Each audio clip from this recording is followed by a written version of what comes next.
bersama kita Dr. Felix Wirianto Wijaya, spesialis penyakit dalam, yang akan mengupas tuntas nih hari ini materinya tentang aplikasi pemeriksaan lipid dalam, maaf, dengan judul membahas tentang aplikasi berbagai pemeriksaan lipid dan interpretasinya, gitu ya. Ada apa saja pemeriksaan lipid saat ini dan bagaimana interpretasinya? Mungkin yang sudah umum ada seperti kolesterol total, LDL, HDL, tapi mungkin selain itu juga akan ada hal-hal lain yang dibahas, gitu ya.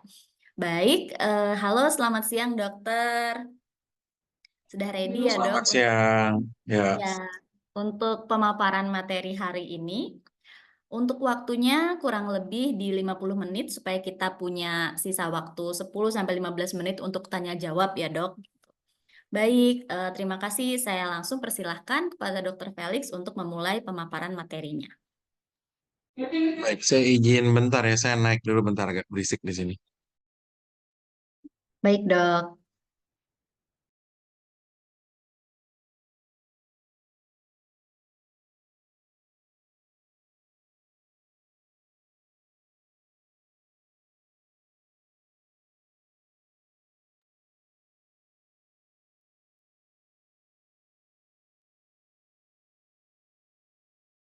Ya, sudah nampak. Oke, baik. Terima kasih sebelumnya untuk kesempatannya atas undangannya dari Prodia untuk kita membahas lipid pada siang hari ini. Topik yang dimintakan ke saya adalah mengenai aplikasi berbagai pemeriksaan lipid dan interpretasinya. Saya akan mulai dari ini outline yang akan kita bicarakan, lipid dan lipoprotein, metabolisme lipoprotein, terminologi dan diagnosisnya, dan pendekatan dislipidemia itu bagaimana. Nah, ini yang pertama, jadi sebenarnya kita harus tahu dulu ya kalau kita eh, apa pemeriksaan, ya kita kan pasti periksanya profil lipid gitu ya. Apa itu profil lipid kan sebenarnya lipid itu adalah suatu senyawa organik gitu ya, termasuk dalamnya ada fats, oil, hormon dan sebagainya. Ya salah satunya ada trigliserid gitu dalamnya, ada fatty acid juga, ada lipoprotein juga, ada fosfolipid juga. Jadi sebenarnya lipid tuh apa sangat beragam. Nah, ini kalau kita lihat eh, term dari sub-sub termnya, ya kalau kita lihat dari subject heading, kita lihat ya. Jadi kalau kita lihat sterol itu ya di bagian membran lipid sudah sterol. Sterol itu salah satu contohnya adalah kolesterol di dalamnya. Itu ya. Tapi lipoprotein ada lagi sendiri, ya ada lipoprotein, ada yang HDL, IDL, LDL, VDL, VLDL gitu ya. Nah, sehingga kalau kita sebut profil lipid, ya sebenarnya kita bisa termasuk lipoprotein E juga bisa gitu ya. Semua yang kita pemeriksa sebenarnya termasuk dalam lipid. Nah, bedanya apa? Bedanya tentu saat kita pemeriksaan profil lipid gitu ya. Yang kita periksa kan sebenarnya hanya kolesterol total, biasanya yang sederhana, yang tradisional. Kolesterol total, terus kemudian LDL, HDL, dengan trigliserid. Nah, tapi sebenarnya yang kita kayak HDL ya tentu ini yang kita periksa ini ya itu adalah yang anti aerogenik. Makanya ada beberapa yang mengatakan bahwa HDL itu adalah kolesterol baik. Nah, sementara kalau kita periksain LDL, sebenarnya kita periksain adalah LDL ya di luar dari lipoprotein little A ya ada small LDL, tapi ada IDL, ada VLDL, VLDL. Nah, semuanya ini kayak VLDL itu mengandung trigliserid yang tinggi. Sehingga kalau kita periksain VLDL gitu ya, kita periksain trigliserid, nanti kita akan tahu juga sebenarnya apa berapa jumlah trigliserid yang ada di dalam VLDL.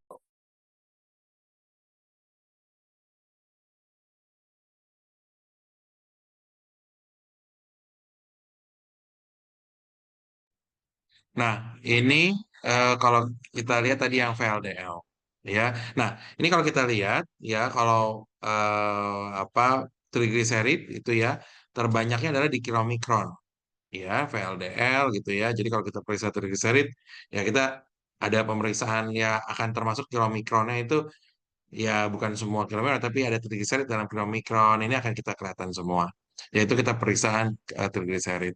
Tapi kalau kita periksa kolesterol kan nggak bisa periksa kolesterol free kolesterol ya. Oleh karena itu kita periksa adalah lipoproteinnya atau HDL-nya, LDL-nya gitu ya. Itu yang bisa kita periksa non HDL gitu ya kita bisa hitung gitu ya. Nah, tapi sebenarnya yang mau kita tahu kolesterolnya berapa, free kolesterol dan kolesterol esternya berapa. Nah, ada juga pemeriksaan yang memeriksakan APO. APO itu kan sebenarnya adalah struktur protein ya yang menyelubungi dari suatu lipoprotein. Ya, jadi dalam lipoprotein itu ada struktural proteinnya, proteinnya itu adalah APO ya. Kalau ApoA itu struktural biasa pada HDL ya, ini ya kalau kita lihat ada HDL, kilomikron, HDL, ApoA 1, 2, 4 itu 5 itu APO banyakkan pada HDL, tapi ApoB ya kalau kita lihat itu ApoB 48 kilomikron ya. ApoB 100 itu ada di VLDL, IDL, LDL, lipoprotein little A. ApoC 1, ApoC2 ini kita nggak bisa periksa, tapi yang kita periksa adalah Apo A atau lipoprotein little A-nya yang kita periksa, bukan Aponya. Nah, jadi kalau kita periksa Apo A1 gitu ya, Apo A gitu ya, berarti yang kita periksa adalah semua ApoA yang di dalamnya. Ya, di dalam HDL, ada di dalam kilomikron, ada di dalam VLDL gitu ya. Kalau kita periksa ApoB, berarti semua ApoB, ApoB 48, ApoB 100, termasuk kilomikron, ada VLDL, ada IDL, ada LDL, ada lipoprotein little A gitu ya. Jadi konsepnya itu kalau kita periksa LPA ya LPA karena Apo little A ya LPA itu kan cuma ada di LPA. Nah, ini ada lagi yang namanya kita sebut kilomikron remnant. Ya, kalau kilomikron remnant tadi ada kilomikron ya, kilomikron remnant, VLDL, IDL, LDL, lipoprotein little A. Yang bisa diperiksakan adalah eh, LDL gitu ya, lipoprotein little A kita bisa periksa. Kilomikron ya biasanya kita nggak bisa kilomikronnya tapi kita bisa periksa periksa trigliseridnya ya. Kalau kita mau periksa eh, ini nih semua ya kilomikron plus VLDL plus IDL plus LDL plus lipoprotein ini periksa ApoB ya. Jadi kalau kita periksa ApoB kita bisa nangkap semua ini nih ya kilomikron, kilomikron remnant, VLDL, IDL, LDL, lipoprotein little A. Nah, ini sekilas saja sedikit tentang apa metabolisme lipid, terutama ini metabolisme. Jadi metabolisme lipid ini ada macam-macam loh. Ada yang namanya metabolisme lipoprotein, ada yang metabolisme kolesterol gitu ya, beda-beda. Kalau metabolisme atau jalur metabolisme lipoprotein tetap sama semuanya ada eksogen, ada endogen. Kalau yang eksogen, ya ini yang lipoprotein, ya itu dari usus diserap menjadi kilomikron. Kilomikron itu banyak mengandung trigliserid. Trigliseridnya itu dikirim ke apa namanya ke jaringan otot hati atau jaringan lemak, ya menjadi free fatty acid.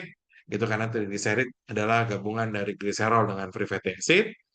Nah, yang kilomekan ringannya dibalikin ke hati, ya sebagian kecil menjadi ke itu yang apa di kilomekan renon itu bisa menjadi penyebab dari aterosklerosis atau menjadi membuat plak aterosklerosis. Nah, yang ada di kilomikron ya tadi ApoB48 ya karena itu metabolisme lipoprotein ya.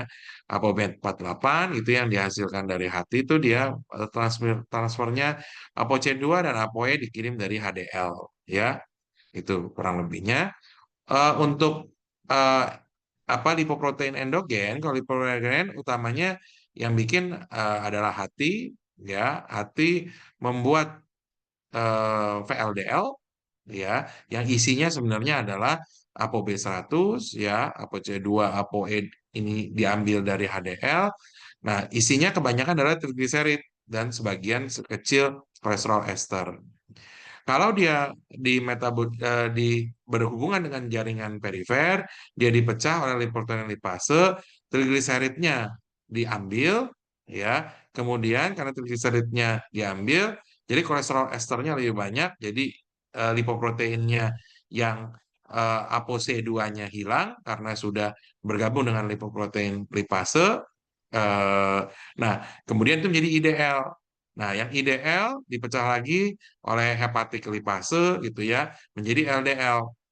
Nah, LDL ini yang menjadi aterogenesis ya. Nah, ini sehingga nanti makin sedikit komponen trigliseridnya dari yang VLDL, IDL, LDL. Saat dia komponen trigliseridnya makin kecil, tapi makin banyak komponen kolesterol ester dan kolesterolnya. Nah, sebagian yang LDL ditangkap di hati juga ya, dan juga di jaringan perifer. Dia balik nih, sorry, ini kembali ke LDL di hati untuk dipecah kembali. Sebagian ke jaringan hati, otot eh, atau adipose tissue atau jaringan lemak. Nah, ini terminologi dan diagnosisnya. Nah, ini kalau kita lihat ya, eh, kalau kita sebut dia adalah sebenarnya yang ada kan adalah disorder of lipoprotein metabolism and other lipidemia, yang di dalamnya termasuk pure hypercholesterolemia, terus kemudian ada familial hypercholesterolemia, ada pure hyperglyceridemia, ada hiperkilomikronemia, ada peningkatan lipoprotein tipe A, jadi dia kita sebut sendiri ya. Ini kalau kita ambil dari ICD-10 ya.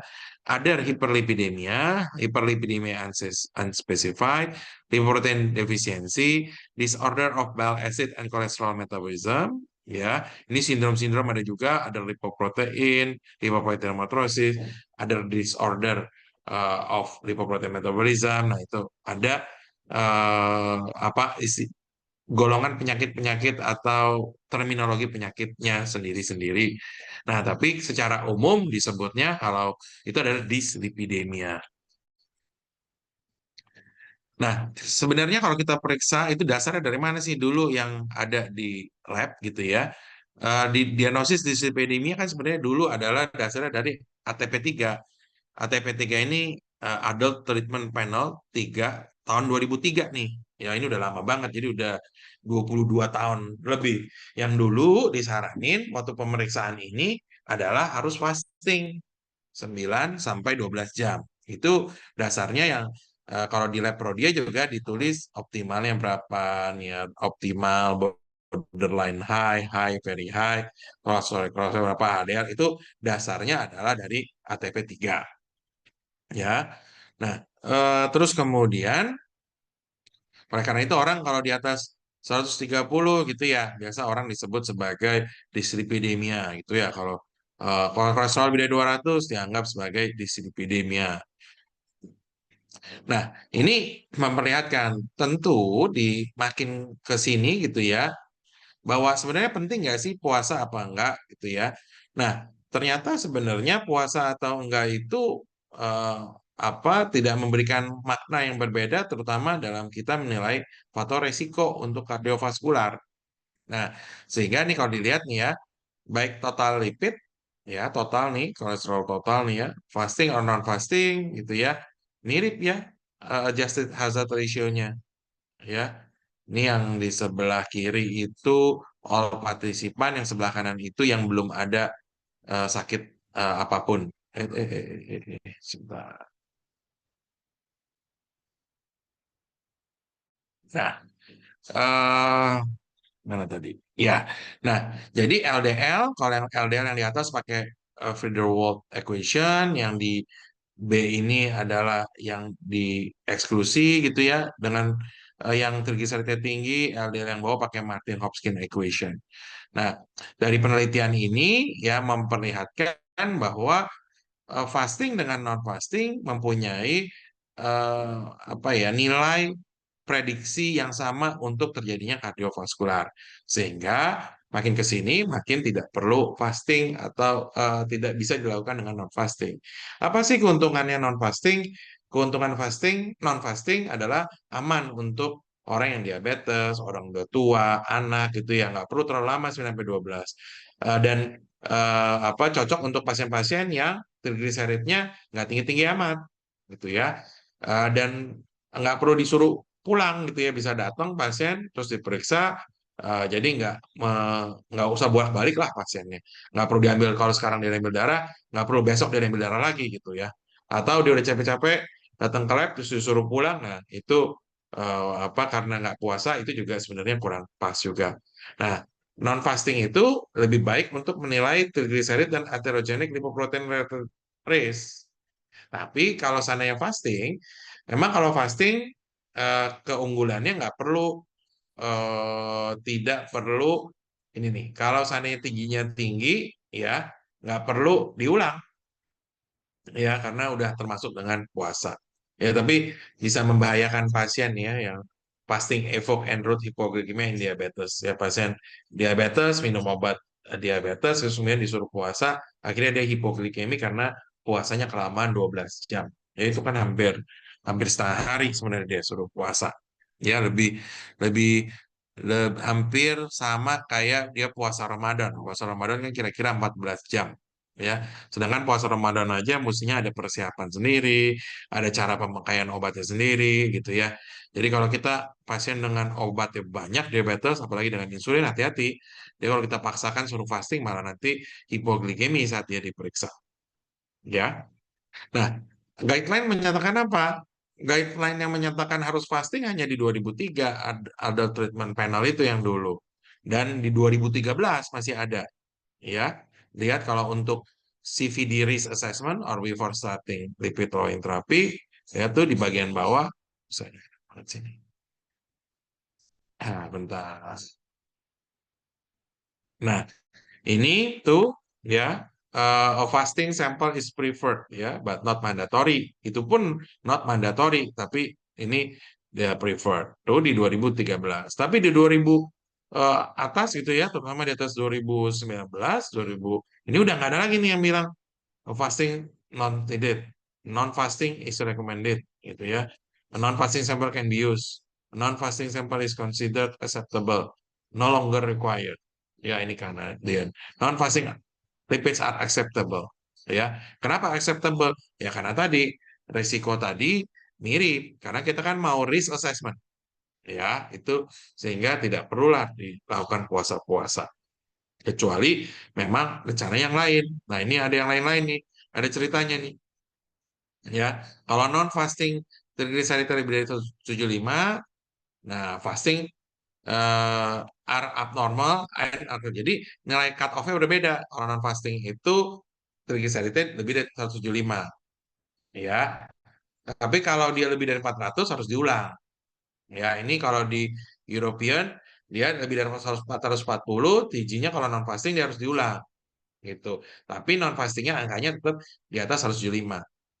Kalau di AACE ya non fastingnya triglyceride tetap sama di atas 150 ya. Jadi angkanya yang agak sedikit-sedikit berbeda. eh Ya. Nah, ini yang kita harus ketahui. Jadi lipid itu kalau kita ketemu LDL ya terutama bisa dari cuma 130 sampai 1000 gitu ya. Nah, tapi kalau emang 130 sampai 1000 kita harus hati-hati ada apa. Nah, kalau kita tadi risk fastingnya tidak perlu gitu ya. Kemudian kita bisa juga mendiagnosis ya. Tadi kan diagnosisnya ini untuk primary juga beda-beda nih. Ada homozygotes. Jadi kalau kita udah ketemu nih misalnya dyslipidemia gitu ya. Terus kemudian kita udah periksain gitu ya. Yang mana nih dia? Nah, biasanya yang sering kan di sini ya bisa common hypercholesterolemia atau heterozygote familial hypercholesterolemia. Nah, kalau di primary dyslipidemia ini ya, jadi dyslipidemia bisa primary atau sekunder. Nah, kalau primary lihat nih, biasanya kalau nilainya angkanya ekstrim gitu ya, lebih dari 500 itu biasanya homozigot gitu ya. Tapi kalau heterozigot bisa 250 sampai 500 gitu ya. Yang ini PCSK9 ada ini, lihat nih masing-masing beda. Kalau polygenik ini yang paling banyak nih ya, 160 sampai 250 gitu ya. Familial combined hyperlipidemia ini segini angkanya. Kalau dia ini, tapi lihat nih yang paling sering kan heterogenus nih, hati-hati nih. Heterogenus cukup banyak nih, 1 banding 300. Jadi dari antara 300 orang ada satu kita ketemu gitu ya. Nah, jadi kalau kita mass screening biasanya ketemu satu gitu ya, yang heterozigot gitu ya, angkanya segitu. Yang paling banyak ya inilah. Yang lain sampai sampai 500 saya sih belum pernah ketemu sih kalau 500 sih. Ini karena sangat jarang familial hyperglycemia yang homozigot ya. Nah, jangan lupa ada yang secondary. Ya, secondary itu yang paling sering adalah alcohol intake, excessive alcohol intake, uncontrolled diabetes atau overt albuminuria. Kita lihat masing-masing patternnya beda-beda. Ya, diabetes, kalau diabetes TG-nya biasanya tinggi, obesity biasa TG-nya tinggi, hypothyroid biasa LDL, TG-nya tinggi, total kolesterolnya tinggi, chronic kidney disease ya biasanya LDL tinggi, HDL rendah, TG-nya tinggi. Kalau alkohol excess biasanya TG tinggi, HDL tinggi, kolestasis biasanya LDL tinggi, total kolesterol tinggi. Nah, ini kalau kita melakukan pendekatan dislipidemia. Bagaimana kita melakukan pendekatan approach dari pasien dengan dislipidemia? Yang pertama adalah kita tentukan dulu kita mau periksa apa, ya. Mau periksanya yang basic aja total kolesterol, LDL, non-HDL kolesterol, HDL kolesterol atau triglyceride, atau kita consider harus lipoprotein little a, ApoB itu atau ApoA1 itu atau remnant. Remnant kolesterol juga kita bisa periksa. Nah, jadi sebelumnya kita harus tentukan dulu kita mau periksa apa. Nah,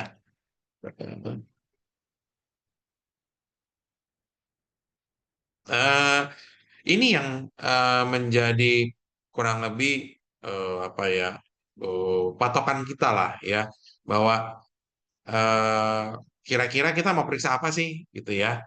Yang penting kan terutama nih yang major risk factor ya lihat kalau orang udah tua ya ini kalau orang tua dia bahaya hati-hati yang periksa kan utamanya ada total kolesterol ya non HDL dan LDL ya ini yang awal-awal kita harus periksa juga kalau ya tentu kalau kita mau menilai dia kardiovaskular disease apa enggak ya periksa juga ada diabetesnya ada enggak hipertensi ada enggak fungsi ginjalnya baik apa enggak ngerokok apa enggak ada histori apa enggak ya kemudian baru additional risk factor kalau kita masih ragu ya kita periksa nih. Nah, bisa periksa small dance bisa periksa ApoB gitu ya eh, atau fasting hipertrigliksemia gitu ya kita bisa periksa fasting hipertrigliksemia karena kalau di sini sebenarnya nggak ada nih triglycerid nih ya tapi ada total kolesterol ya nah kita mau additional risk factor baru kita sebenarnya periksanya hipertrigliksemia nah kalau kita mau non traditional risk factor kita periksanya ada lipoprotein little a ada HSCRP ya ada homocysteine asam urat itu ya terus kemudian ada triglyceride rich remnant gitu ada remnant kolesterol bisa diperiksa clotting factor gitu kita bisa periksa-periksa. Nah, ini tadi ya dasarnya kalau kita mau periksa LDL ya ini LDL, total kolesterol, HDL yang berdasarnya dari sini. Nah, kenapa sih kita perlu periksa macam-macam gitu ya? Karena sebenarnya ada yang namanya residual risk. Itu masalahnya. Jadi, residual risk itu bisa ada residual risk dari kolesterol, residual inflammatory risk dari inflamasi, residual thrombotic risk, residual triglyceride risk, residual lipoprotein little a risk, residual diabetes risk. Nah, makanya kenapa perlu ada pemeriksaan-pemeriksaan tambahan, ya. Kayak tentu utamanya kalau residu ini kan utamanya LDL, ya. Tapi yang bisa ditargetin adalah LDL atau ApoB, ya. Penelitiannya dari sini, ya. Terus kemudian kalau kita ada residual inflamasi, kalau HSCRP-nya tinggi, kita bisa targetin penurunan untuk inflamasi. Ya penelitiannya ini Kantos, Kokot, Todoko, Oasis. Kalau kita mau residual thrombotic risk, nah ini Pegasus, Kompas, Temis gitu ya. Kalau kita mau residual triglyceride risk, orang yang TG-nya masih tinggi 150, nah selalu triglyceride prominent gitu ya. Ini reported little A ya targeted ini masih dalam perencanaan, ada beberapa obat tapi belum ada resmi. Terus ada yang namanya residual diabetes risk. Ya, orang itu udah periksa HbA1c, fasting glucose udah bagus gitu ya. Tapi diberikan SGLT2 punya cardio-renal benefit gitu ya. Atau ini kan kita dalam arti cardio benefit gitu ya, GLT2 atau SGLT1 dari penelitian-penelitian ini. Itu. Sehingga walaupun HbA1c-nya turunnya sama, kan pakai SGLT itu terlihat lebih bermakna atau GLP-1 lebih bermakna menurunkan resiko ASCVD. Nah, apa sih itu residual risk gitu ya? Residual risk begini. Jadi orang ini ya diberikan statin 10 miligram, ini contohnya adalah kolesterol risk ya. Nah, orang diberikan statin 10 miligram ya atorvastatin dengan diberikan 80 miligram. Turunnya hanya 22% risknya, relatif risknya. Jadi dari 10,9% turunnya 8 menjadi 8,7%. Padahal udah 80 miligram. Nah, oleh karena itu ya perlu dong ada obat lain yang kita sebut namanya residual risk. Resiko yang masih ada walaupun sudah diberikan dosis maksimal dari statin ini. Itu yang kita sebut dengan residual risk. Ya, jadi oleh karena itu marker-marker yang lain itu diperiksakan karena masih ada residual risk tersebut. Nah, ini kalau kita lihat kapan kita perlu periksa pasien-pasien kayak gimana sih?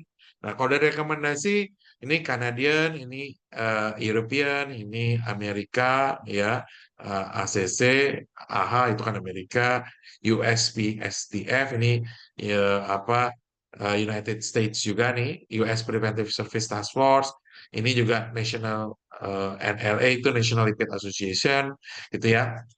Nah, masing-masing punya rekomendasi masing-masing. Kalau laki-laki di atas 40, ya di sini umur 20, di sini umur 35.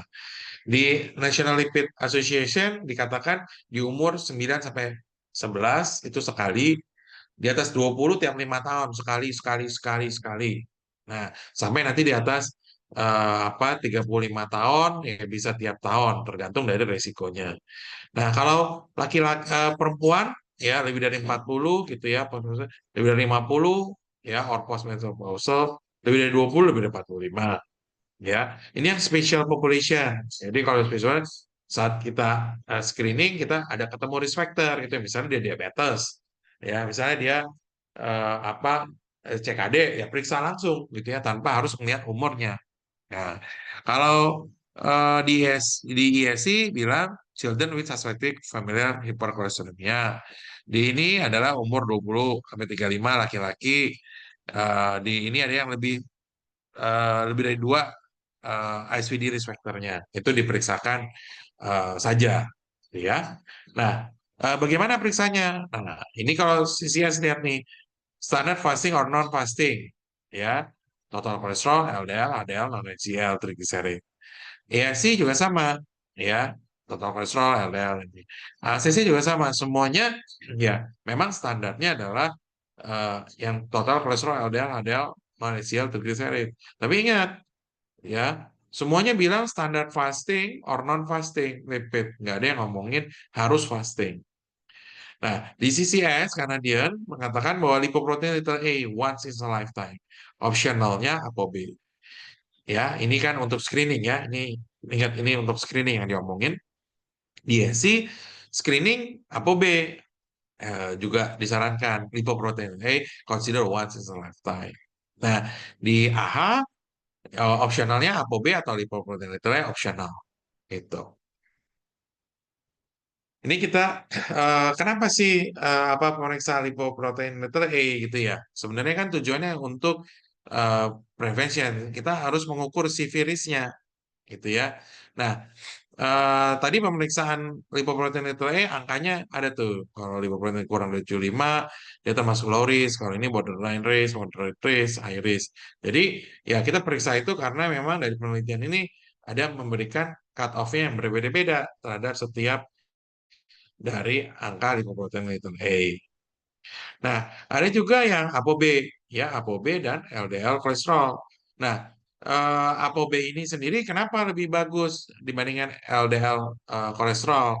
Karena kalau ApoB dikatakan eh, lebih mempunyai nilai. Jadi bahkan kalau seandainya ApoB-nya tinggi, LDL-nya rendah, yang dilihat adalah ApoB.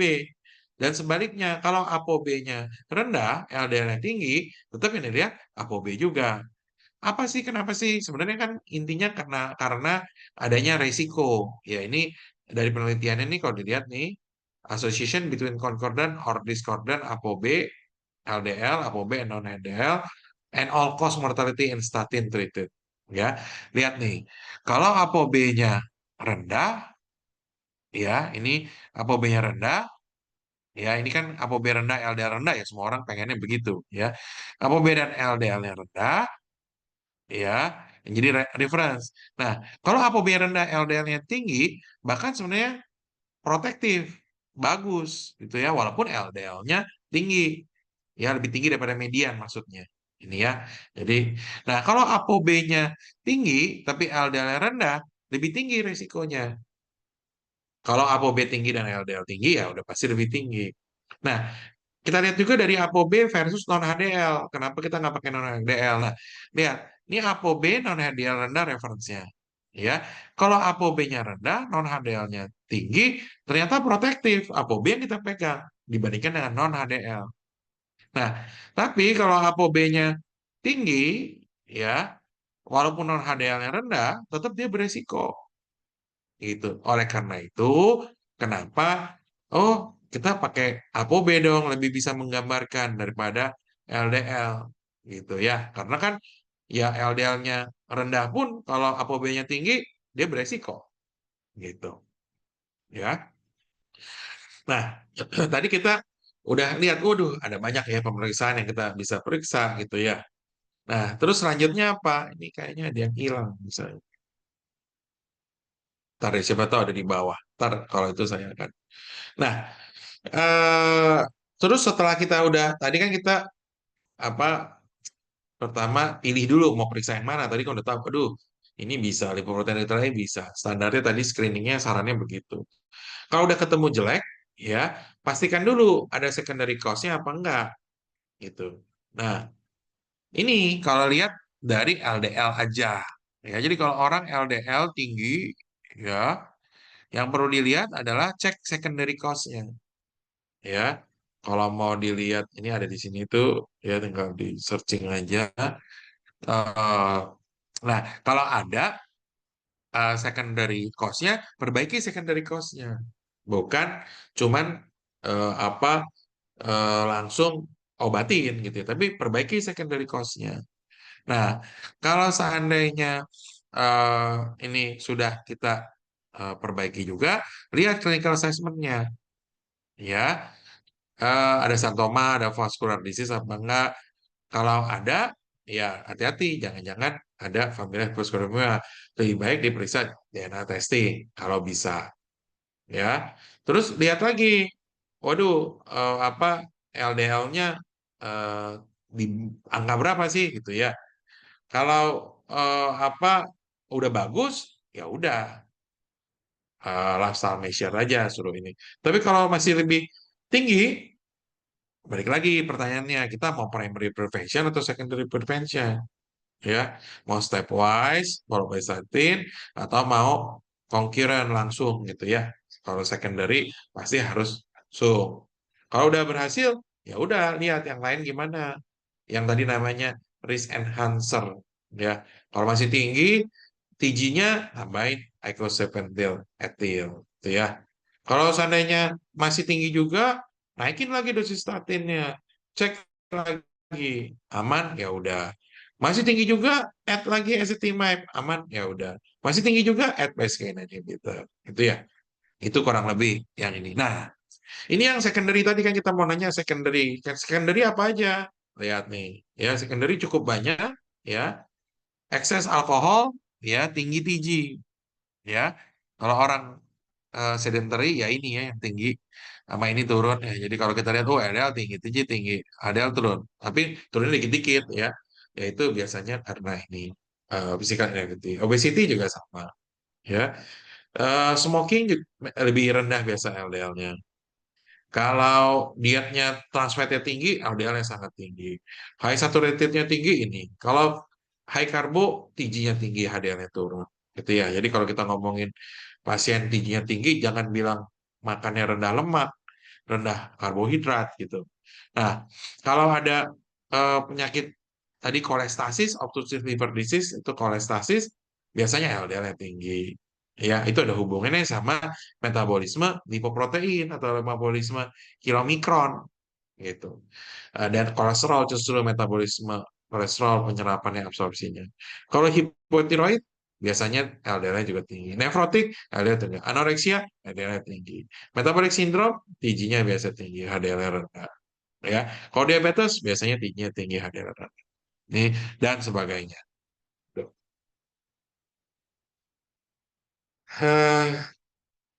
Nah, kalau kita udah periksa, oh nggak ada nih secondary cause-nya. Sekarang kita pikirin ada genetic disorder nggak? Kita tanya dulu warganya, ya. Nah, ini yang tadi yang sempat di awal saya sebutin, ya, tentang primary dyslipidemia. Kalau kita udah ketemu nih familinya yang mana? Karena tadi kan udah lihat tuh yang angkanya berapa. Nah, ini adalah kalau grup 1 itu monogenic hypercholesterol yang severely elevated LDL-nya tinggi banget, lebih dari 500 biasanya. Nah, ini ada gejala, ada apa? Ada tanda-tandanya, ya, HDL and very elevated itu ya. Kalau autosomal resesif ini sama kayak gini. Kalau sitosterolemia ini tanda-tandanya, lisosomal acid lipase deficiency ini gejala-gejalanya gitu ya. Terus ini kalau grup 2 monogenic hipokolesterolemia gitu ya. Ini A beta lipoprotein, dia hipokolesterolemia, ya ini hiperkolesterolemia, ini hipokolesterolemia, ya hipolipidemia, ini penyakit-penyakitnya. Grup 3 ada monogenic hiperalfa lipoproteinemia 2A ini, sorry, ini 2A yang elevated HDL-C gitu ya. Ini biasa high LDL gitu ya. Jadi ada yang mengatakan makanya kenapa kalau HDL terlalu tinggi nggak bagus juga. Hati-hati, jangan-jangan dia ada CETP defisiensi. Justru dia jadi jelek. Ini juga hati-hati. Possible, although this is controversial. Ya, jadi hati-hati itu yang hepatic lipase defisiensi, nah juga bisa. SRB1 defisiensi, ini juga bisa. Ini semua sebenarnya adalah kalau hepatic lipase defisiensi, SRB1, scavenger receptor B1.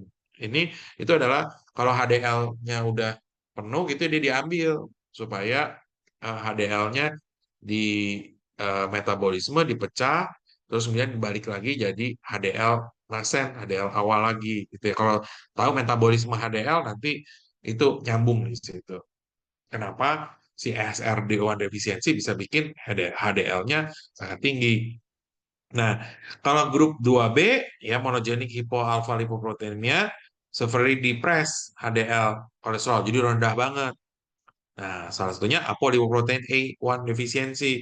Kenapa? Karena HDL dibikinnya dari apolipoprotein A1 salah satunya. Jadi kalau nggak ada apolipoprotein A1, HDL-nya bisa nggak ada, gitu ya. Dan namanya Tangier disease, saya juga tahu, ya, belum pernah ketemu juga, pernah lihat juga. Familial Alcat, nah itu, ini yang grup 3A, monogenic hypertriglyceridemia. Triglyceridemia sangat tinggi.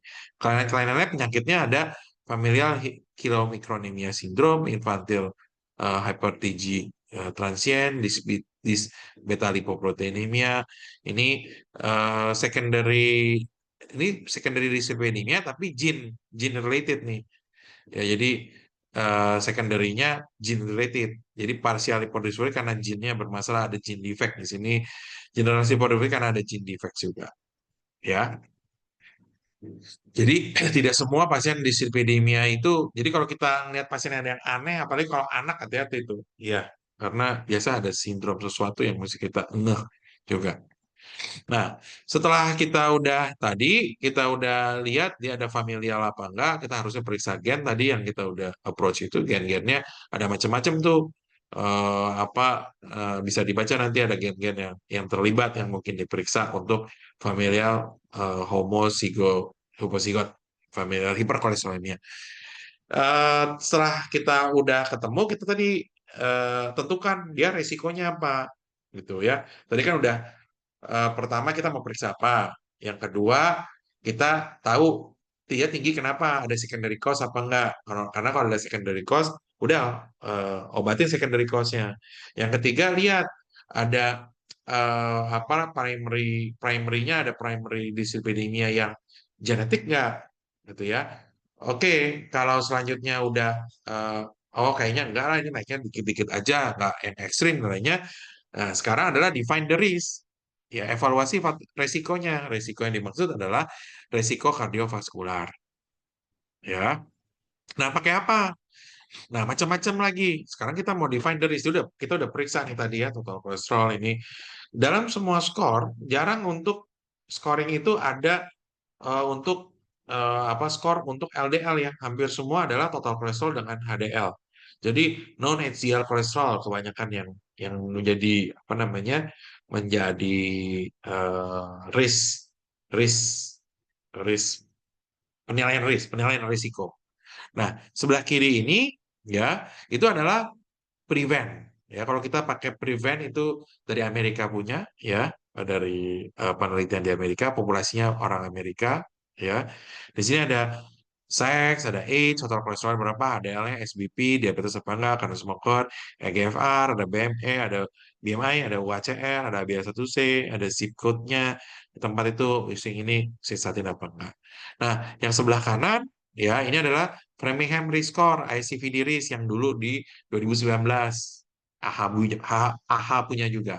Ya, ini lebih sederhana, age, diabetes, seks, smoker, total kolesterol, HDL, systolic, blood pressure, treatment for hypertension, race. Ya, terus kemudian, waduh, waktunya udah mepet ya ternyata ya, nggak berasa juga. Ini skor tuh adalah ISC punya. Ya, skor tuh kita bisa lihat skor tuhnya, race berapa gitu ya.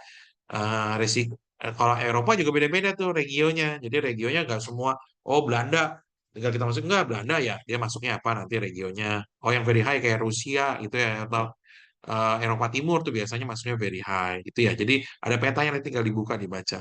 Ini skor to elderly yang buat orang usia tua. Ini skor to diabetes. Nah, makanya kalau kita mau define the risk mau pakai apa kalkulatornya? Nah, ini WHO. Kalau pergi saraninnya pakai WHO. Nah, di WHO ini yang dinilai adalah ini lihat ya, laki-laki, perempuan, merokok, tidak merokok, usia, total kolesterol, sama systolic blood pressure.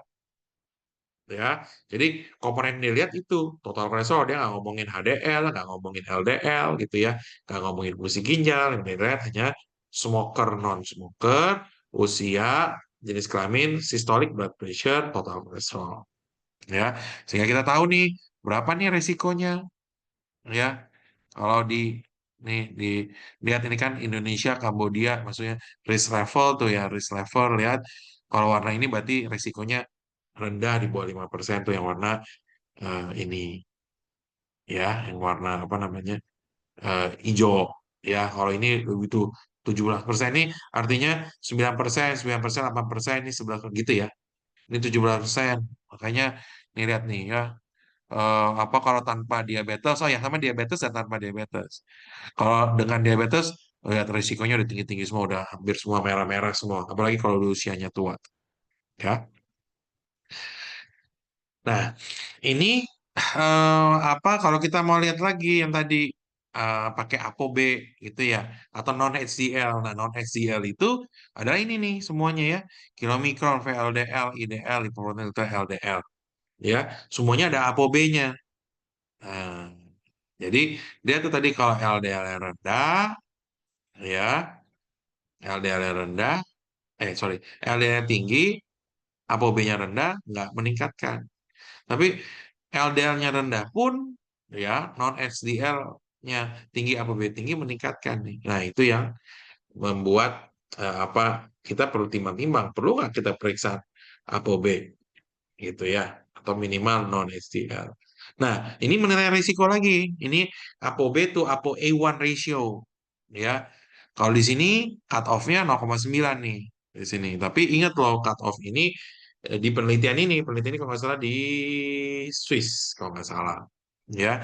Jadi populasi kan beda-beda cut off-nya gitu ya. Siapa tahu berbeda. Oleh karena itu kenapa susah kayak tadi LDL buat ngelihat resiko ICVD aja tadi ada prevent, ada SCORE 2, ya ada ICVD risk, ada WHO gitu ya. Mau pakai yang mana? Apalagi nih, tambah lagi ApoB, angkanya berapa? ApoB to ApoA1 ratio berapa angkanya? Tapi ya kalau di penelitian ini 0,9. Tapi apakah berlaku untuk populasi Indonesia? Walau alam nggak ada yang tahu.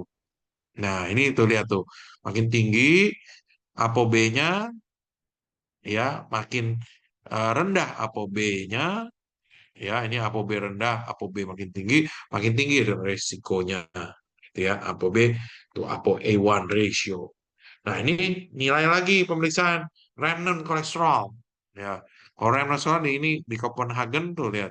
Kalau apa remnant kolesterolnya makin tinggi, persentilnya makin tinggi myocardial infarktnya. Ya, ini lihat nih. Remnant cholesterol, lower remnant reduced required mass. Jadi kalau lipoprotein little A gitu ya, reduction in MACE tuh dia turun. Ini non HDL, ya LDL, ini remnant cholesterol. Jadi mau pakai yang mana? Ya makin pusing deh jadinya. Nah, terus kemudian setelah kita udah tahu resikonya, tentukan targetnya. Targetnya masing-masing beda lagi. Mau pakai guideline apa? Ini saya ambil dari slide-nya Prof. Sidartawan. Mau pakai ESC guideline, AHA guideline, CCS guideline, mau pakai apa? Nah, kalau mau pakai ESC, targetnya lebih luar biasa di bawah 55. Ya, untuk primary prevention ada yang secondary prevention. Kalau secondary prevention lebih gampang, kan tadi kita tahu resikonya kalau semua yang udah pernah serangan jantung udah pasti minimal very high risk lah, gitu ya. Kita udah masuk ke secondary prevention. Itu udah pasti harus butuh statin. Nah, yang adalah ribet yang sebelah kiri nih, yang primary prevention. Yang seberapa nih? Ini makanya lihat nih, kalau seandainya orang yang very high risk gitu ya, bahkan targetnya 55 walaupun dia primary gitu. Ya. Biasanya apa orang yang ada jantung juga sorry, ada ginjal, ada diabetes, rokok juga gitu ya. Jadi very high risk group gitu ya. Nah, itu targetnya bahkan di bawah 55 kalau ini. Tapi kalau di AHA targetnya kurang dari 70 gitu ya. Jadi tergantung di sini targetnya nih kalau nggak salah kalau dua itu sekitar 76 nih. Ya kalau ini kan 1,8 70 nih. Nah, satu mall tuh kalau nggak salah 38 ya. Jadi kurang lebih ya sedikit gitu ya. Tapi ya target ini. Nah, targetnya ada lagi. Mau target apa? LDL apa target ApoB? Atau non HDL? Tentukan lagi. Tadi kita udah tahu resikonya apa. Sekarang kita tentukan target-targetnya udah tercapai yang mana. Nah, CCIS punya guideline sendiri. Nah, ini National Lipid Association, National Lipid Panel. Yang 2002 dulu lebih longgar, sekarang lebih ketat lagi. Kalau very high risk gitu ya, ini targetnya ApoB-nya ya di bawah 60, high risk di bawah 70, borderline to emergency di bawah 90. Non HCl 130, 185, tambah 30 dari LDL. Ya, jadi makin ribet lagi, makin ini ketentukan targetnya. Targetnya udah tercapai belum dari. Nah, terus kemudian lifestyle modification dan baru kita obatin sebenarnya. Setelah udah tahu targetnya berapa, kita obatin. Nah, gimana cara nentuinnya? Lihat dulu tadi. Kalau apa pasiennya LDL-nya sangat tinggi, ya ini lihat nih ya, dia very kalau secondary prevention udah pasti minum obat lah, udahlah secondary prevention. Tapi kalau dia primary, nih apalagi masih rendah-rendah, lifestyle advice dulu aja sebenarnya ya kalau LDL-nya dia di bawah 55 ya udah ngapain lah ditambahin lihat nih ya tapi kalau dia di bawah 100 di atas 190 walaupun dia low risk kasih obat gitu ya jadi lihat nih ya jadi apa keputusan kita mau ngasih obat apa enggak tergantung dari kadar ini ISC ya ini ISC beda lagi nanti kalau pakai guideline yang lain. Nah, ini kalau kita mau ngomongin dietnya apa sih yang paling penting? Nah, yang penting tuh lihat yang kiri adalah yang harus ditekankan, harus dibanyak diminum, dikonsumsi. Yang tengah adalah yang harus hati-hati. Yang kanan adalah contoh-contoh diet yang sehat. Ya, ini yang kita edukasi. Jadi jangan nggak dikasih makan protein ya. Lihat nih. Ini kan healthy protein sources, fish, other seafood, lean, cut of meat. Jadi makan daging boleh, jangan nggak dikasih makan daging, suruh makan sayur terus gitu ya. Lihat yang harus hati-hati, food yang high in saturated animal fat, tropical oil, processed meat, jadi UPF ya yang lagi ngetrend di MBG sekarang.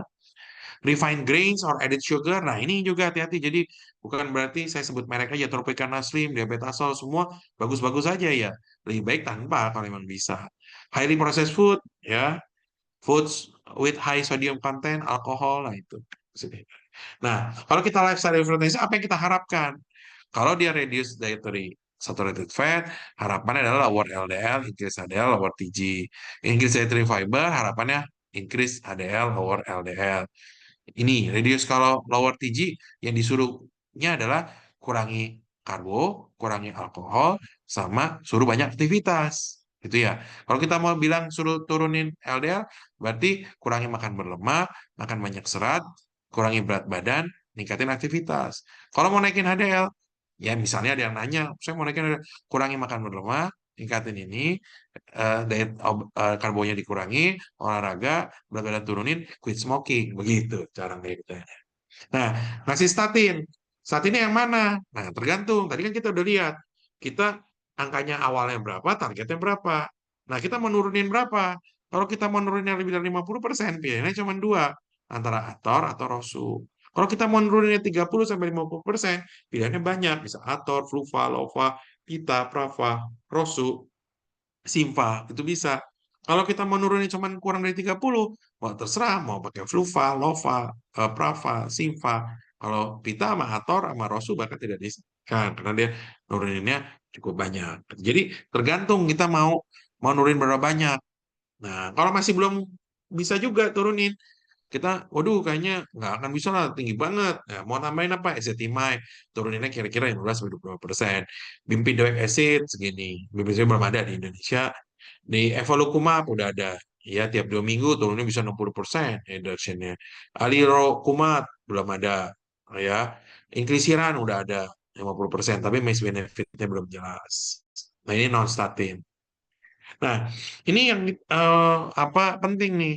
Saya mau jelasin bahwa di dalam pencegahan ya, yang menjadi ya kalau secondary prevention udahlah, jangan didebatin lagi.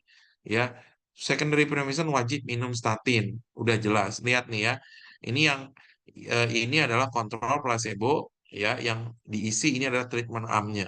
Jadi kalau ini di post trial itu pasien dengan bypass, jadi diberikan obat statin, ya turun loh banyak saat statinnya turun, tuh ya 10% turun tuh dari 30 ke 20%. Di 4S itu pakai simvastatin, itu kan zaman-zaman dulu lah, ada lah yang macam-macam. Lihat, dari segini 20%, walau pakai simvastatin turun 10%. Gitu ya. Jadi better than nothing. Mending daripada nggak ada sama sekali. Udah kasih aja yang ada. Mampunya cuma segitu. Ya udah, pasien juga ada mampunya cuma bisa simvastatin karena apa ditanggung BPJS cuma simvastatin. Ya udah kasih aja, jangan nggak dikasih, jangan jadi berdebat panjang-panjang. Kalau bisa lebih bagus ya lebih bagus. Lihat ini tiga di care, ya care kalau nggak salah atau orvastatin, ya turun lagi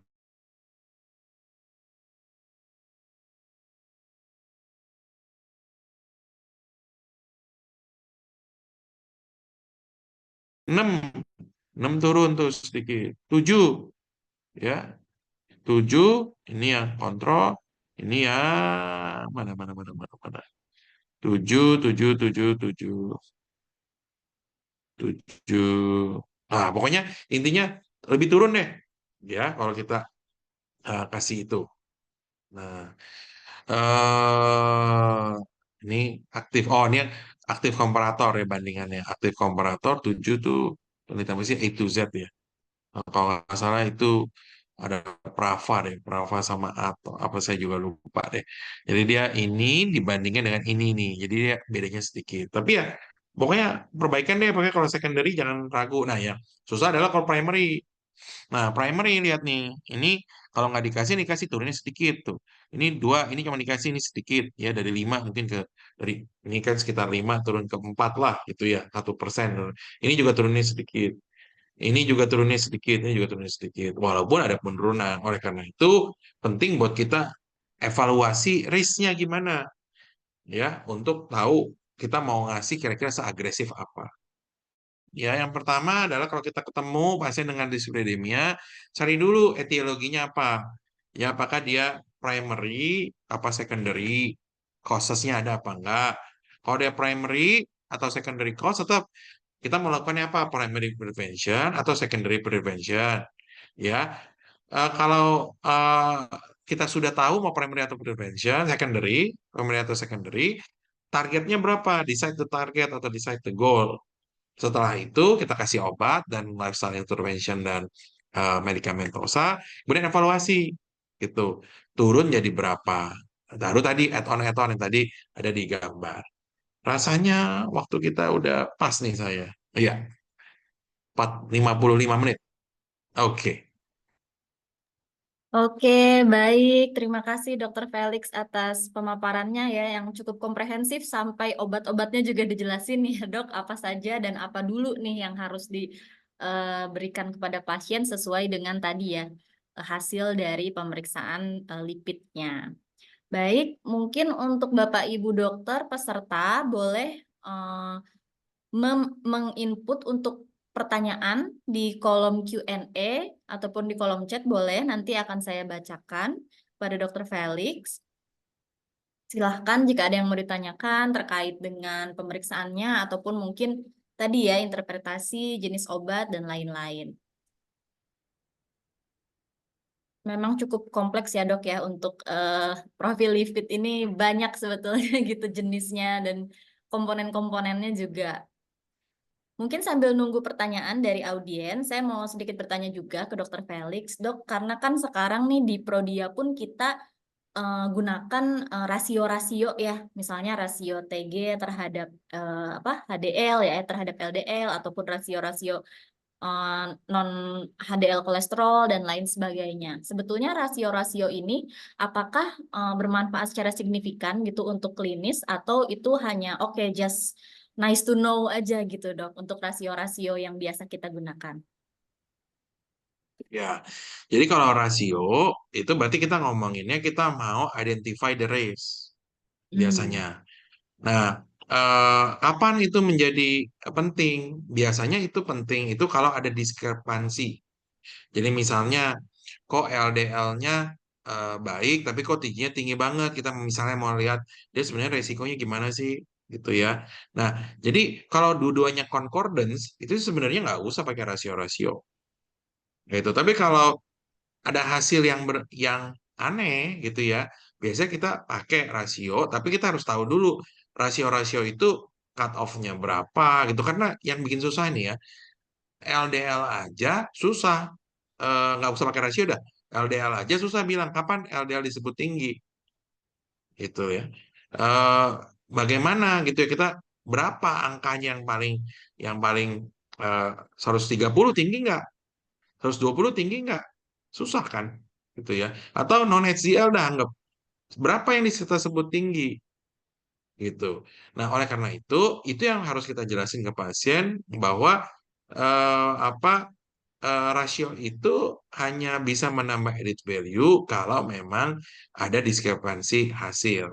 Nah, kalau yang tanpa diskrepansi hasil ya udah pakai aja masukin prevent risk ya tadi. Kan sebenarnya prevent juga ada gitu ya. Terus kemudian apa kalau atau skor 2 ya atau WHO gitu terserah lah kita mau pakai scoring-scoring yang mana gitu ya untuk menentukan resikonya pasien ini resiko itu kan resiko kardiovaskular gitu ya. Nah, apakah perlu sampai rasio? Ya balik lagi terus. Memang dia punya nilai tambah tapi bukan menjadi utama gitu. Jadi makanya kalau dibaca-baca kan orang mencari-cari nih yang mana yang paling tepat ya gitu ya yang menggambarkan faktor risiko paling bagus intinya kan gitu. Nah, tapi sulit setiap itu pasti punya kelemahan dan kekurangannya sendiri. Hmm, betul. Jadi yang mesti dipahami adalah nanti rasionya oke, ini rasionya tinggi nih. Jangan-jangan misalnya kalau saya sih misalnya saya ada ragu gitu ya. Rasionya tinggi nih apa jangan-jangan saya perlu periksa ApoB ya. Justru saya lanjutinnya begitu. Tapi saya nggak menjadikan dia sebagai patokan untuk terapi karena nggak ada sebenarnya. Kalau baca di guideline, nggak ada rasio yang dipatokan untuk terapi. Kita hanya tahu, oh risiko dia tinggi apa rendah. Gitu loh. Tapi ya, apa tadi, menurut saya sih lebih lebih oke kalau itu menjadi ini saya perlu lanjutin nggak ya dok untuk periksa ApoB? Saya perlu lanjutin nggak untuk periksa lipoprotein little E misalnya, gitu Jadi ya. Tapi warning sign lipoprotein saja little ya E dok ya. harus iya. Tapi lipoprotein Baik, little A once a lifetime loh sebenarnya. Jadi nggak bergantung dari angka-angka yang lain. baik, baik, baik. Baik, terima kasih atas jawabannya. Di kolom Q&A sudah ada 3 pertanyaan masuk, dok. Yang pertama, selamat siang Ya, dokter, maaf izin sip. bertanya. Terkait pasien yang sudah mengalami CKD dengan LFG 43 dan asam urat 7,8. Jika didapatkan alergi allopurinol, bisa diganti apa ya, dok? Ya, ini ya. Ini Obat. agak di luar konteks nih ya. Ya, sebenarnya sih ada banyak ya. Ada salah satunya Febusoxstat itu bisa kita pakai gitu, tapi harganya mahal. Tapi intinya lihat nih, kalau ada pasien udah CKD, asam urat misalnya kita mau hubungin dengan lipid, dia minimal udah ada one risk factor gitu ya. Jadi ya justru target lipidnya kalau pasien dengan begini ya mungkin lebih rendah daripada ini. Nah, yang menjadi pertanyaan juga, memangnya perlu dikasih eh, apa obat asam urat di 7,8? Nah, pertanyaan lagi. Nah, tapi itu nggak usah kita jawab sekarang karena topiknya out of topic, gitu ya. Ya, Tapi baik, nggak baik. semua loh pasien asam urat 7,8 itu perlu diobatin, ya nggak juga. Jadi ya segitu kalau saya. Ya tergantung pasiennya, balik lagi. Kita nggak bisa ngobatin lab. Kita ngobatinnya pasiennya apa gitu ya. Ada apa pasiennya. Tapi kalau pasiennya sehat-sehat aja, nggak ada keluhan apa-apa, ya nggak sih. Kalau saya nggak perlu itu dikasih. Baik, terima kasih dok. Pertanyaan kedua dari Dr. Rizkiah Prabawanti. Selamat siang dokter, mohon izin bertanya, bila mana penggunaan atorvastatin 1 kali 40 mg belum tercapai goal terapinya, menurut dokter maksimal dosis yang diberikan berapa dan kapan mulai pengobatan kombinasinya? Pasien sudah limitasi terhadap tropical oil namun kurang untuk aktivitas fisik. Terima kasih. Nah, oke, baik, terima kasih nih Dokter Rizky ya. Eh, Intinya target kita mau berapa dulu? Ya, kalau belum tercapai, misalnya jauh dari target, jauh, ya. Soalnya belum tercapai nih, misalnya target kita 100, ya. Dia cuma 105. Saya suruh diet aja. Aktivitas fisik dia tambahin dikit-dikit. Tapi kalau dia target 100, masih 120 gitu ya. Rasanya saya butuh antara dua, mau ganti Rosu kah? Ya, atau saya mau tambahin acetamide, ya boleh juga gitu. Makanya tergantung nih. Makanya susahnya lipid adalah tidak bisa ngobatin hanya dari lab, ya. Nggak bisa ngobatin hanya dari lab. Kita harus tahu karakter pasiennya apa. Karakter pasiennya dia risk factor buat yang lainnya ada apa enggak. Terus targetnya berapa, resikonya dia berapa, terus kita mau ngasih obat apa. Nah, itu semua soalnya berhubungan tuh. Nah, itu kalau saya bilang artnya dari pengobatan lipid jauh lebih tinggi daripada artnya dari pengobatan diabetes. Diabetes tuh cukup cukup tegas gitu ya, bahwa oh ya target yang nggak jauh-jauh dari 7 lah, gitu ya, 6,5, 7,5 gitu, 7. Tapi kalau lipid targetnya bisa dari 55 sampai 130 pun masih bisa dianggap normal gitu. Jadi eh, sangat sangat lebar banget range-nya. Sehingga benar-benar kita harus menentukan benar-benar dia butuh seagresif apa sih gitu ya menurunkannya untuk LDL-nya. Karena kalau diabetes tadi ya, ya cukup cukup jelas lah.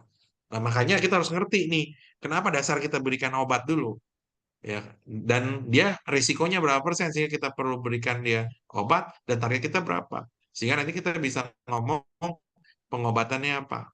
Ya apa perlu diet aja tadi nambahin gitu ya. Ada namanya nutraceutical. Nutraceutical juga kadang beberapa bisa diberikan untuk membantu menurunkan add-on gitu ya. Add-on other drugs gitu ya. Tapi nutraceutical itu apa ya evidence ada yang bagus juga sih karena dia kayak herbal-herbal gitu ya. Jadi apa mungkin bisa membantu pada pasien yang intoleran misalnya, ya dia udah nggak kuat lagi dikasih Ator misal ini, saya ganti Ator 80 misalnya, saya ganti Ator 80, kemudian sakit lah dia pegel-pegel ngeluh gitu ya, ya apa ya kan nggak mungkin, jadi apa yang ezetimibe ya entahlah dia bilang apalah gitu ya, takut lah nambahin obat. Ya paling nambahin nutraceutical, bisa turunnya putus sedikit, ya udah tambahin aja nutraceutical juga boleh lah gitu. Tapi nutraceutical yang jelas ya, jangan nutraceutical yang nggak jelas juga. Baik, baik. Berarti Nutraceutical tergantung. mirip dengan suplemen.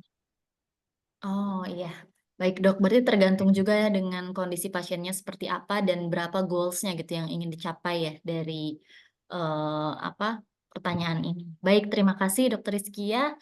Oke, pertanyaan selanjutnya masih ada dua pertanyaan nih, Dok. Mungkin kita bisa jawab secara singkat saja ya, karena waktunya sudah lewat. Yang selanjutnya dari Dokter Pristi Ayu Hmm. Permana. Selamat sore, Dokter. Mohon maaf, pertanyaan mengenai obat dari kolesterol. Banyak pertanyaan, Dok, dari pasien mengenai efek dari statin yang dapat menyebabkan demensia, sehingga banyak pasien yang merasa tidak perlu minum obat kolesterol secara rutin. Mohon izin penjelasannya, Dok. Terima kasih. Oke, baik. Untuk Dokter Pristi Ayu Permana ini memang susah ya. Lebih susah meyakinkan orang minum obat kolesterol daripada minum obat gula, ya, atau obat hipertensi. Paling susah karena hoaxnya banyak banget, ya. Tapi pada intinya, kalau menjelaskan kepada pasien, ya, kita perlu berikan bahwa setiap obat diberikan berdasarkan risk and benefitnya. Memang risknya ada, tapi benefitnya jauh lebih tinggi, Bu. Oleh karena itu, kita harus tahu risiko dia berapa. Nggak juga kita sembarangan ngasih. Risiko dia berapa misalnya? Pasien udah pernah pasang ring. Masa sih nggak kita berikan dia statin gitu ya. Padahal dari penelitiannya jelas bahwa kalau ibu nggak minum obat statin, nanti ibu sakit jantung, serangan jantung lagi. 40% loh, Bu. 30% loh kemungkinannya. Tapi dengan ibu minum statin ini, ibu bisa kurang loh, cuma 15%. Terlepas dari banyaknya efek samping ya yang mungkin timbul. Kita nggak bisa bilang itu tidak ada sama sekali, tapi saya selalu bilang itu kontroversial, ya nggak firm. Karena kalau memang dia jelas bisa menimbulkan yang macam-macam, udah pasti ditarik lah dari peredaran. Apalagi FDA, ya mungkin Ya, FDA macam-macam, kecuali ini obat baru.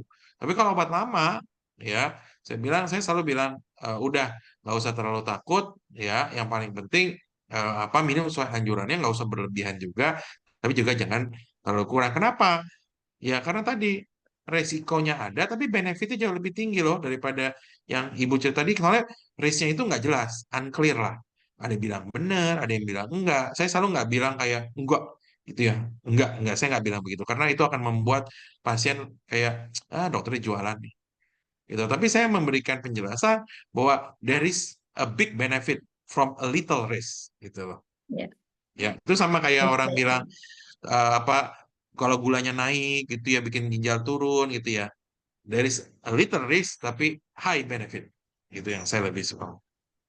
Ya. Baik, cukup jelas, Dok. Oke, pertanyaan terakhir mungkin ini dari Dokter Cahya Wulandari. Ada tiga pertanyaan, Dok. Yang pertama, post terapi obat kolesterol, apakah ApoB harus selalu kita sertakan untuk pemeriksaan lab, Dok? Dan berapa bulan post terapi perlu diperiksa? Nomor dua, jika pasien mulai merasakan nyeri otot post terapi panjang atorva, perlu diganti obat apa ya, Dok? Dan nomor tiga, menggunakan obat suntik semaglutide, apakah boleh dipakai untuk tambahan terapi kolesterol dalam hal menurunkan nafsu makan? Silahkan, Dok. Oke, baik. Saya jawabnya eh, satu-satu ya. Nomor satu, post terapi obat kolesterol apakah boleh ya? Nah, tergantung nih, ya kita mau pakai guideline yang mana. Kalau kita mau pakai guideline-nya Kanadian, ya bahkan dia menyarankan untuk periksa. Pakai lipid, dia sarannya harus periksa. Kapan harus periksa? Ya, bisa 4 sampai 8 minggu kemudian. Di dalam panduan-panduan guideline ada tuh cara-caranya. Oh, periksa lagi 8 bulan, reassess lagi kalau seandainya memang aman misal 1 tahun lagi gitu ya. Kalau kita mau baca lebih komprehensif itu ada di National Lipid Association juga dia menjelaskan tuh apa kapan harus diperiksa dan reevaluasinya kapan gitu ya. Tapi ya, nah kalau pertanyaannya apakah selalu, saya pikir tergantung dari sumber dayanya. Kalau pasiennya ada sumber dayanya, saya ya periksa-periksa aja sih ApoB. Tapi kalau pasien tidak ada, karena tadi kalau dia APO LDL-nya sudah rendah, tapi ApoB-nya tetap tinggi, ya dia risikonya tinggi.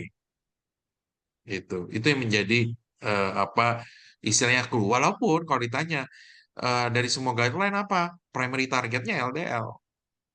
Itu nggak ada yang menyatakan primary targetnya ApoB, belum ada. Mungkin nanti kemudian hari akan ada. Tapi sementara ya kalau memang pasien awal-awal gitu ya udah LDL aja lah gitu ya.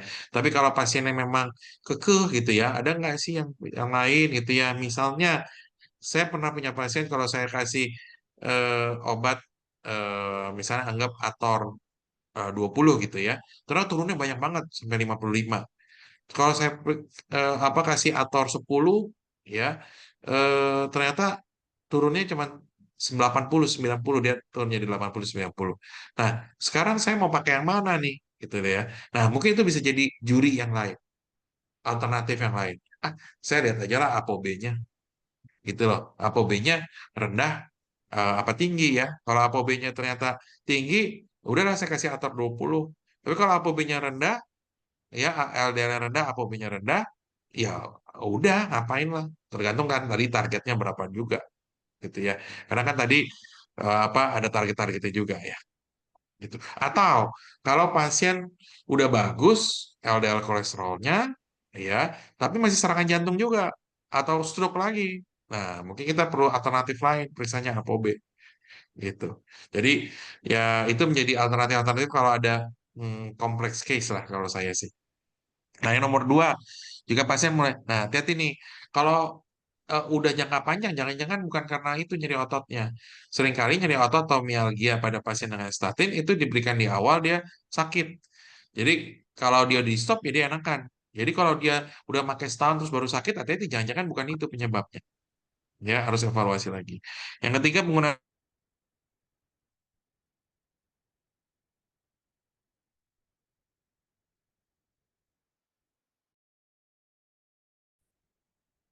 terus dia makan yang berlemak, ya walaupun dia makan berlemak bikin perutnya makin gak enak ya, karena pakai sema. Ya tapi kan belum tentu juga dia artinya nggak makan.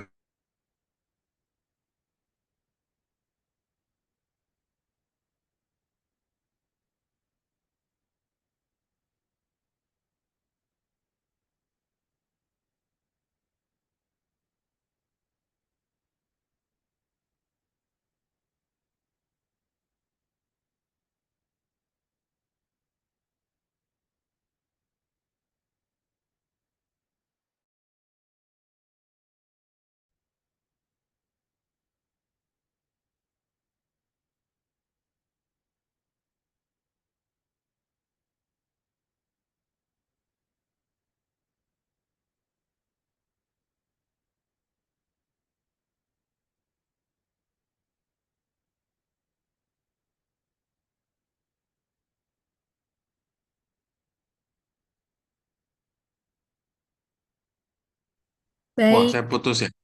Sorry, sorry. Orlistat contohnya, Orlistat saya sedikit ya tadi. Ada contoh kayak kita berikan Orlistat, Orlistat kan juga bisa nurunin LDL sedikit gitu ya, tapi yang nggak berikan untuk kolesterol, tapi punya impact itu ya, oh sudah. Tapi ya bukan menjadi obat kolesterol juga sih. Itu saya pikir. Baik, terima kasih dok. Sudah terjawab berarti ya semuanya. Untuk pertanyaan-pertanyaan di siang hari ini luar biasa juga antusias dari Bapak Ibu dokter peserta sekalian ya untuk mendalami terkait dengan pemeriksaan lipid dan juga interpretasinya yang sudah dipaparkan oleh Dokter Felix. Baik, karena waktu juga sudah lebih dari yang seharusnya ya dok, mohon maaf dari Prodia sebelumnya. Mungkin kita bisa cukupkan acara ini ya dok ya. Saya ucapkan sekali lagi terima kasih kepada Dokter Felix yang sudah bersedia untuk menjadi pemateri di hari ini dan juga kepada seluruh audiens yang sudah join ya dengan program Kulap hari ini. Saya ucapkan terima kasih. Kemudian untuk jangan lupa untuk kuesioner ya boleh diisi Bapak Ibu dokter sudah ada di kolom chat. Baik, terima kasih Dokter Felix, terima kasih Mbak Ana, Mbak Ina, dan Baik, semua peserta. Selamat siang, selamat kembali menjalankan baik. aktivitas, Dok. Sampai ketemu lagi, Dok. Ya, makasih. Ya, sampai ketemu. Makasih semuanya. Makasih yang sudah menyimak. Ya dok, Makasih Prodia. Saya sama-sama. izin Makasih. live ya. Mari. Iya dok, terima kasih Makasih Mbak Pak Diani, Diani. terima kasih Mbak Ina.